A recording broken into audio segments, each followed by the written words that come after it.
It's much easier to cut 500 calories out of your nutrition plan than it is to burn 500 calories through exercise, whether that's cardio or weightlifting. So if you're not addressing your nutrition, that can be a huge problem. If you're just going into the gym and trying to burn it off. Welcome to the Legendary Life Podcast, where it's all about taking control of your health, losing fat, transforming your body, and living the life you deserve with celebrity fitness trainer and longevity enthusiast, Ted Rice. Now, back to the show. Have you ever wondered if cardio is necessary for burning fat? Maybe you saw someone say that on social media, some influencer. Perhaps you read it in the past that to really burn fat, you've got to do cardio or maybe even HIIT, high intensity interval training.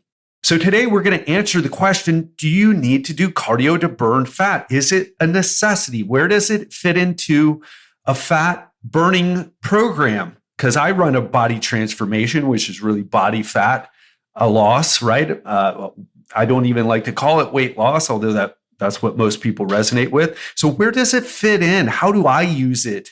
And what does the research say? If you're interested in the answers to those questions and more, you're in the right place. What is up, my friend? I'm Ted Rice, your host. I am the coach to busy professionals and business owners who want to lose fat and to do it in an accelerated but healthy and sustainable way. So I'm a bit of an expert on this, and I get this question a lot. And not only are we going to talk a little bit about the research, but I'm going to tell you about the experience that my clients have when we play around with cardio. So let's start off like this. Let's say you want to lose fat and you see yourself in the mirror, you're not happy with what you see. You got a little roll around the midsection or whatever it is, and you're like, okay, here's what I'm going to do. I'm going to go to the gym and start doing cardio. And I'm going to do, let's say, an hour a few times a week, or I'm going to do 30 minutes every single day. What happens to that person? Well, it depends on how active they were before. Now, if you're just a couch potato or an office potato, we talk about couch potatoes, but really we're all sitting down. Even me, I'm recording this right now and sitting down. We're all like really office potatoes, office chair potatoes. And if you go from doing really, really low activity, because none of us are completely sedentary, but if you go from like a very sedentary life to doing cardio, you might see a change, but it's not going to be much unless you're really out of shape and really a few years behind on your workouts. You might see a change. Why? Because here's what we know. It's much easier to cut 500 calories out of your nutrition plan than it is to burn 500 calories through exercise, whether that's cardio or weightlifting.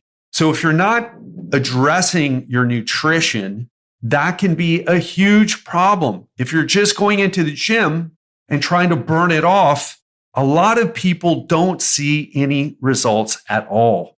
And if you're really crazy, like some of my clients, and I mean that in a loving way because I used to be there. I've had clients that were going to Orange Theory, which is a high intensity interval training class. I'm not really familiar with the exact protocol that they do, but I have clients going 5 days a week, or had clients who were going 5 days a week before they started working with me. They didn't even lose 1 pound. So it's possible that you do 5 days a week of exercise and not lose any weight at all. It's totally possible. In fact, it's common. And I want to ask you, does that resonate with you? Have you ever experienced that? How the hell does that even happen? And a lot of it is, it's summed up like this. If you eat back the calories that you burn, you don't lose weight. It's as simple as that. If you eat back, I'll say that again. If you eat back the calories you burn through exercise, you don't lose weight. You don't lose fat. So let's say that you're a little bit smarter than that person. Okay, you're a little bit, not smarter, but I'm not trying to insult anybody here, but let's say you got a better strategy. You're like, hey, I know I got to lower my calories. So maybe you start tracking because you know the other ways are not that sustainable, and you lower your calories that way. But even if you were to go on a low carb diet and lower your calories through reducing your carbs, or go on a low fat diet and lower your calories through reducing fatty foods, or do like a paleo diet where you reduce processed food and lower your calories that way. Let's say you do that.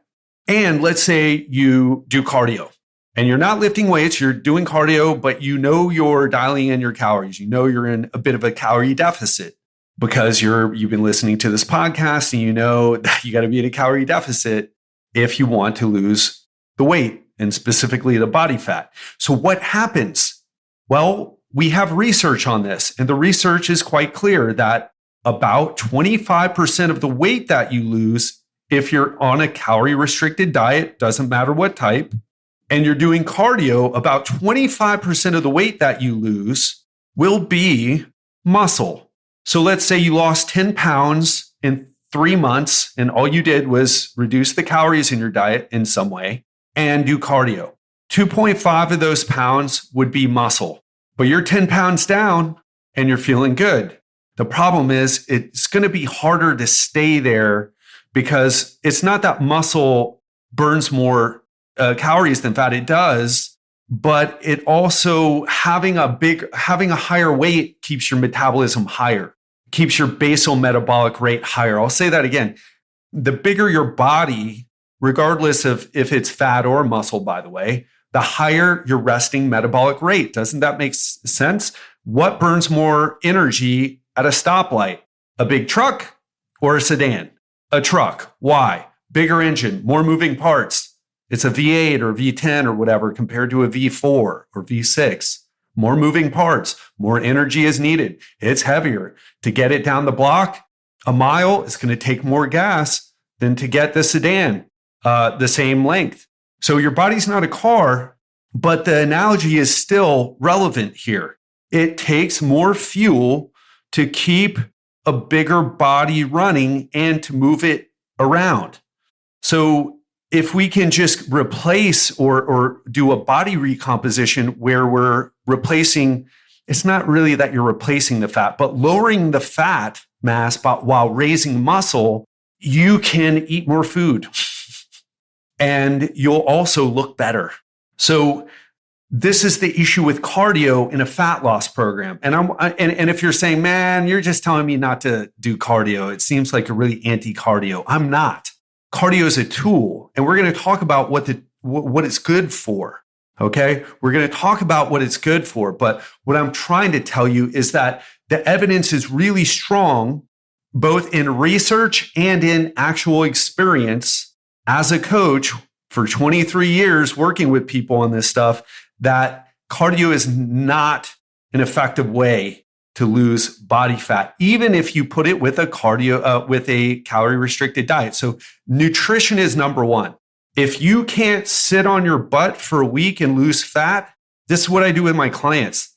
I test my clients, especially the ones that are really crazy with exercise. I don't do this with every client, but some of my clients, I'll tell them to take a week off because they've been crushing it in the gym. It's not overtrained, but they're what you would call overreaching, is the exercise physiology term for it. And they could use a rest. Their joints are kind of achy. I tell them to take a week off. And you know what? They lose weight. They lose pounds in 1 week without exercise at all. And I'm not talking about super lean people. I'm not talking about you can see a 6-pack and you want to see an 8-pack. I'm not talking about that, although you could probably still do that.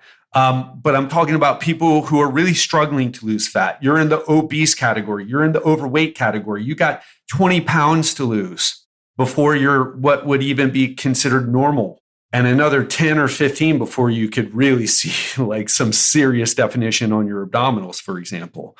That's who I'm talking to here. So cardio just isn't good for body fat loss, because we know that we could achieve much better results just by changing your diet.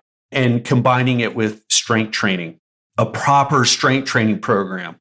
Not just any strength training program, but using failure point training, which is where you work the muscle close to that point where you can't do another rep, and also progressive loading. So in other words, every week you're trying to do a little bit more, whether that's adding another rep with the same weight on an exercise, or maybe adding a little weight to an exercise. You're using failure point training and progressive loading.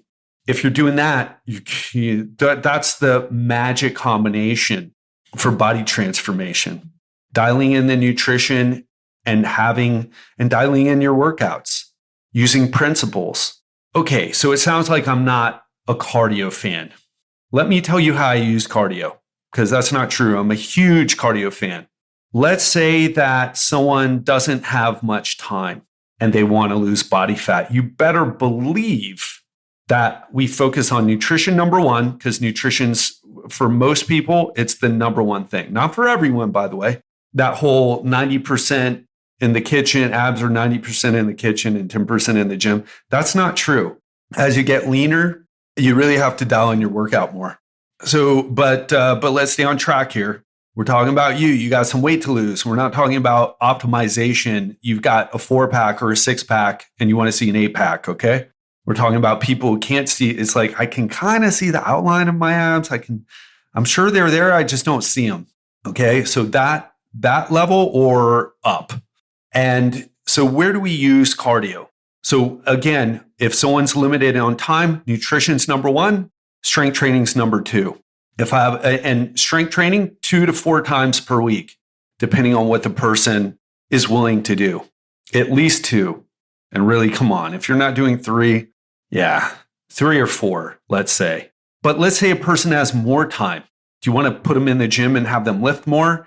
It is an option for some people, but what I find is that I will squeeze in either walks or cardio. Some people hate cardio. They find it boring. I use it as a time to learn things. So I'm on the treadmill or on the bike and I'm learning something. I'm listening to something. And I'm always learning and listening to something, whether that's an audiobook or I joined a coaching program recently to grow my business. And I have a lot of trainings in that coaching program with a coach that I hired to go through. I've got to watch these trainings. So I use cardio as the time to listen to the trainings. And if I got to take notes, I'll go back and I'll take notes. But I like to listen to things because exercise cardio turns on your brain. In fact, it's a bit better for your brain, it seems, than lifting. And this is, again, where cardio comes in. So if someone has extra time and they feel good doing cardio, I'll have them do cardio. Cardio is great for lowering the stress. Cardio is great for enhancing recovery in between strength training. Cardio is great for sharpening your mind. It raises a hormone, or it's not a hormone, sorry. I'm not sure what it is, actually, to be honest, but it's called brain-derived neurotrophic factor. It might be considered more of I'm not sure if it's considered a hormone or not, but it's a protein chemical, I believe, that's secreted in your brain by your glial cells in your brain, not your neurons, but your glial cells. And it increases the number of neurons or brain cells that you have in an area of your brain called your hippocampus. And what that means in English is that you've got a better memory, you've got better emotional regulation. Cardio also helps with stress. It helps improve circulation. It's great for a lot of things. It just isn't great for fat loss. You got to use the right tool for the right job. And cardio is the wrong tool, or let's say a suboptimal tool or kind of a crappy tool for fat loss if you're not putting it in along with strength training. Now, it can help if you do it in between strength training, but to be honest, sometimes it can stimulate people's appetite. They can end up eating more. We know that if you're super sedentary, that's not good for your appetite. People who are not active eat more because their appetite is higher, let's say. So one of the ways you can control your appetite is just by working out. We don't know why that is. Maybe it's boredom, maybe it's something else, I don't know. But it's sedentary lifestyles trigger appetite from what the best research says. And also, if you exercise heavily, it also stimulates appetite. Now, these are research studies done on groups of people. You have to test it for yourself. If you feel like, wow, I've been doing a lot of cardio lately and I'm more hungry, it may even be working against you to lose fat. So these are all the things that you need to consider. These are all the things that I consider when I'm working with clients. If we start adding cardio in and their body stops changing, we might take it out. Or if they feel better by doing cardio and they're able to stay, they're feeling, they're feeling better psychologically, their stress levels are better, and they're getting results, we'll keep it in. So what am I saying here? What's the takeaway? Well, first you have to understand, again, cardio isn't the right tool for the fat loss job. It's not a great tool for fat loss. It's an okay tool, and it can even be a tool that backfires. So those are the ranges. It can help, but it can also hurt by stimulating appetite, especially if you have a belief that, oh, well, I did cardio and I can eat more food now. Very easy to eat back the calories because exercise just doesn't burn that many calories.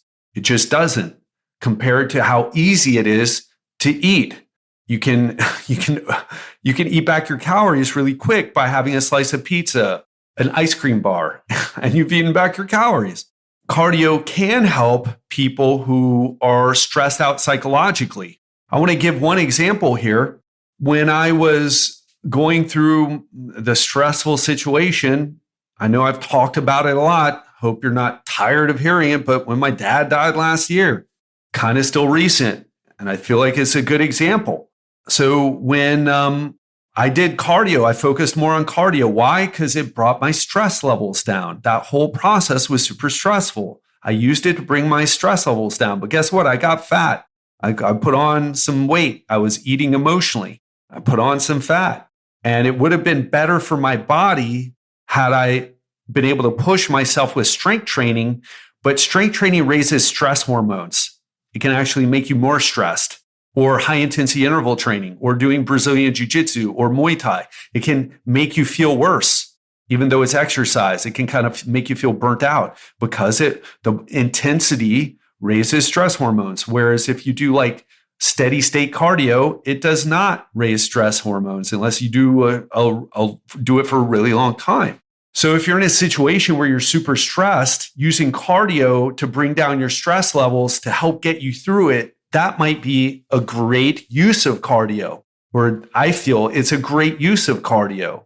It can make you feel really good and then back off on the strength training. However, just don't expect your body to change much because the goal has shifted, hasn't it? It's gone from losing fat and looking good in your boxer shorts or bikini to managing the stress in your life because your life is too stressful for whatever reason.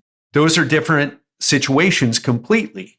So it's important for you to understand the nuance here. And as a coach, I need to understand the nuance here because if a client is really struggling with fat loss because they're going through a tough time in their life, let's say they're struggling because they're stress eating and it's hard for them to push themselves in the gym with weights, we'll back off for a bit.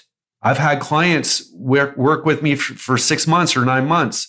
And because we've gone through these periods of time where they needed to back off, the stress in their life was too much. So we started to focus on cardio because cardio helped them get through it. It makes them better able to regulate their emotions. It reduces feelings of stress. It gives you the runner's high, even if you're on a bike in the gym going nowhere. So those are the nuances. And I want to ask you, what are you taking away from this talk today about cardio, about fat loss, about what cardio is good for, about what you're going through in your life right now? What's the big takeaway? For a lot of people, I tell people, why do you think I ask you to hop on a call with me? Body transformation isn't right for everyone. You got to make room for it in your life. And if you're too stressed out, and feeling like you got to do cardio all the time, then there's no room to shift over to weight training and trying to eat in a caloric deficit. You've got to make room for it. So there's no point in me working with that person unless they want this only the psychological side of coaching and not the fat loss results at all. And it depends if I could even help them. What if the stress is coming from they're in a job that they hate? Well, I'm not a career counselor. What if the stress is coming from a divorce? What if the stress is coming from a relationship like a divorce? You got to have enough space in your life to focus on body transformation or fat loss. So again, what are you taking away from this? What's the big takeaway for you from today, from this talk? How does it relate to your life? What does it bring up for you? Can be based on something I said, or it can be something that you thought of while listening to this today. But what was it?